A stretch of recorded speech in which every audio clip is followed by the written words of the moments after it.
अस्सलाम वालेकुम।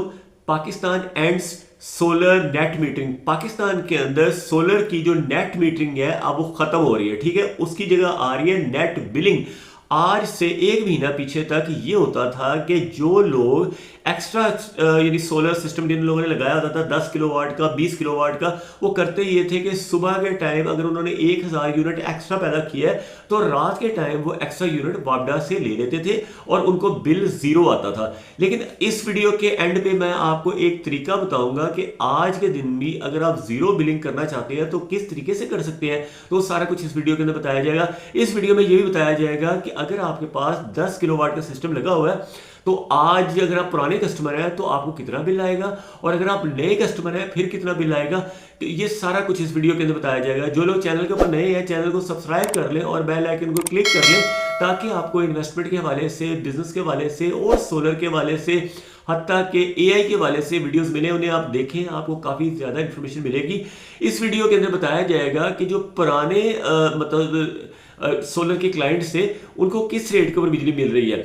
आज के दिन में अगर आपका पुराना नेट मीटरिंग का सिस्टम लगा हुआ है यानी ग्रीन मीटर लगा हुआ है तो आपकी जो बिजली एक्सपोर्ट होगी वो 25 रुपये 90 पैसे के हिसाब से होगी।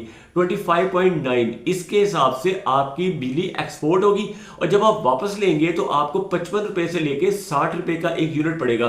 तो इसमें मैं कैलकुलेशन करके आपको बता देता हूँ। उसके साथ साथ मैं आपको यही बता दूं कि आज से 30 साल पहले आईपीपीज यानी independent power producer companies Pakistan में आई थी, और उसमें कई कंपनीज ऐसी थी जो पाकिस्तान बेस्ड है लेकिन बाहर की कंपनी के साथ मिलकर उन्होंने यहाँ पे बिजली के प्लांट लगाए थे। और प्लांट से ये होता था कि 30 ईयर्स का कॉन्ट्रैक्ट था और फॉसिल फ्यूल के जरिए से बिजली बनाते थे। फॉसिल फ्यूल वो होते हैं जो मतलब पोल्यूशन करते हैं यानी कि धुआं देते हैं। फर्नेस ऑयल हो गया, डीजल हो गया और डिफरेंट किस्म की चीज़ें होगी। इस जरिए से वो बिजली बना के न तो ग्रिड के देते थे, उससे फिर हम बिजली इस्तेमाल करते थे। तो हमें आज के दिन में अगर हम फॉसिल फ्यूल की बिजली लें तो वो बड़ी एक्सपेंसिव बनती है। उसके लिए बहुत ज़्यादा फॉरेन एक्सचेंज की ज़रूरत होती है, यानी डॉलर दे के हम वो ऑयल लेते हैं, क्रूड ऑयल, उसको फिर प्रोसेस करते हैं, या बाहर से फर्नेस ऑयल लेते हैं उससे बिजली बनाते हैं, या गैस से बिजली बनाते हैं, एलपीजी से, एलएनजी से या कोल से। तो वो बहुत ही महंगी बिजली बनती है। हो ये रहा था कि पिछले 4-5 सालों में जो दिन के टाइम बिजली बनती थी रात के टाइम उसी रेट के ऊपर उनको फ्री में बिजली मिल जाती थी। लेकिन अब गवर्नमेंट ने ये डिसाइड किया, जो कि मैं समझता हूँ बड़ा अच्छा डिसीजन है, वो ये कि जो दिन के टाइम बिजली बन रही होती है ना वो तो उस बंदे को 5 रुपये से लेके 6 रुपये का एक यूनिट पड़ रहा होता है, 10 किलोवाट सिस्टम वाले को, 20 किलोवाट सिस्टम वाले को। और रात के टाइम जो बिजली मिल रही होती है वो फॉसिल फ्यूल की आईपीपी की बिजली होती है जो कि 50-60 रुपये की बिजली है, जो कि गवर्नमेंट को 50 रुपये की पड़ रही है। तो जो चीज़ 50 रुपये की पड़ रही है वो 5 रुपये में कैसे वो बेचे। तो वो मतलब 50 रुपये की चीज़ लेके 5 रुपये वाले को आपने 50 रुपये वाली चीज़ दे दी। तो ये तो एक तरह से ये मतलब फिजिबल नहीं था ना, ये चीज़ फिजिबल नहीं थी। और इसका सारा का सारा बोझ जो है वो गरीब लोगों पे पड़ रहा था। चूंकि पाकिस्तान की आबादी है 25 करोड़। 25 करोड़ में से मुश्किल से 7-8 लाख लोग ऐसे हैं जिनका नेट मीटर है। टोटल 1% से भी कम, यानी 99.5% जो लोग हैं उनके पास तो नेट मीटरिंग थी नहीं फैसिलिटी। और उन्होंने अगर सोलर लगाया भी हुआ था, मिसाल के तौर पे मुल्तान में, मुजफ्फरगढ़ में, लिया में, या जिस तरह के एरियाज हैं जहाँ पे बिजली की प्रॉब्लम है, वहाँ पे जिन लोगों ने सोलर लगाया भी हुआ था तो उन्होंने नेट मीटरिंग नहीं करवाई हुई थी, बल्कि डायरेक्टली सोलर से वो बिजली यूज़ करते थे। और रात के टाइम वो वापडा पे शिफ्ट हो जाते थे। और रात के टाइम अक्सर लोग जल्दी सो भी जाते हैं, जो मतलब जनूबी पंजाब में रहते हैं, ये इंटीरियर सिंध में रहते हैं, ये इंटीरियर बलूचिस्तान में रहते हैं, वो जल्दी सो जाते हैं, कोशिश करते हैं 7-8 बजे सो जाए। और दिन के टाइम वो अपने पंखे चलाने के लिए, अपने फ्रिज चलाने के लिए सोलर यूज़ करते हैं और वो नेट मीटरिंग यूज़ ही नहीं करते। अब आ जाए जी, जो सोलर के आईपीपीज हैं यानी छोटे solar IPPs independent power producer, उनको 25 रुपये 90 पैसे पर यूनिट मिल रहा था। अब वो यूनिट का रेट कम करके 11 रुपये यूनिट कर दिया गया। तो वो मैं आपको बताता हूँ कि अगर आपका 10 किलोवाट का सिस्टम है और उसमें से आप 1200 यूनिट बनाते हैं मंथली, तो उससे होगा ये कि 600 यूनिट आप दिन के टाइम खुद यूज़ करेंगे और 600 यूनिट आप पहले वापडा को देते थे।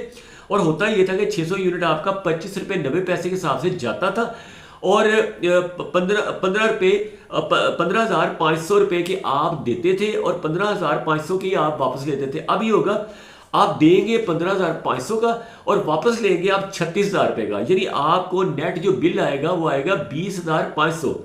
बता रहा हूँ ना कि यानी कि 10 किलोवाट का सिस्टम टोटल 1200 यूनिट 600 यूनिट आपने रात दिन को एक्सपोर्ट किए, और रात के टाइम आपने लिए 60 रुपये यूनिट, दिन के टाइम आपने दिया 25 रुपये 90 पैसे। आज भी पुराने कस्टमर को कोई परेशान होने की ज़रूरत नहीं है। उनका 7 साल तक का कॉन्ट्रैक्ट है। फ़र्ज़ किया उनका कॉन्ट्रैक्ट 2024 से शुरू है तो 2031 तक का ना उनको कोई प्रॉब्लम नहीं है, उनको बिल कम से कम ही आएगा। लेकिन जो नए कस्टमर आएंगे फरवरी 2026 के बाद, उनको ये होगा कि उनका जो एक्सपोर्ट रेट है वो 11 रुपये होगा और इंपोर्ट रेट उनका 60 रुपये या 55 रुपये होगा।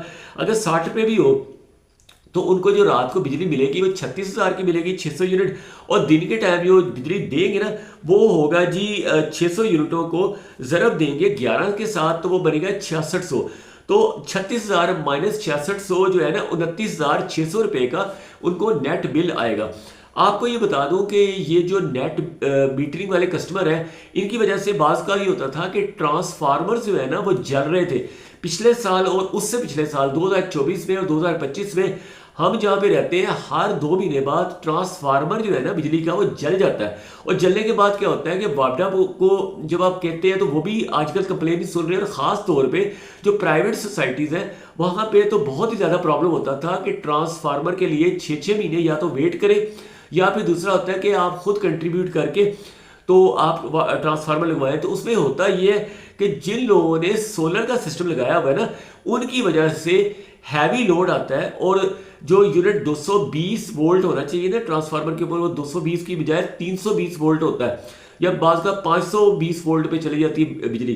तो इतनी हैवी जब बिजली आती है तो लोगों के एसी जल जाते हैं, लोगों के पंखे जल जाते हैं, लोगों का फ्रिज जल जाता है, लोगों के माइक्रोवेव जल जाते हैं, लोगों की इस्त्रियाँ जल जाती हैं, लोगों का जितना घर का सामान होता है, पानी की मोटरें जल जाती हैं, और हत्ता के ट्रांसफार्मर जल जाता है। और जो गरीब लोग हैं उनको पैसे डाल के ट्रांसफार्मर ठीक करवाना पड़ता था।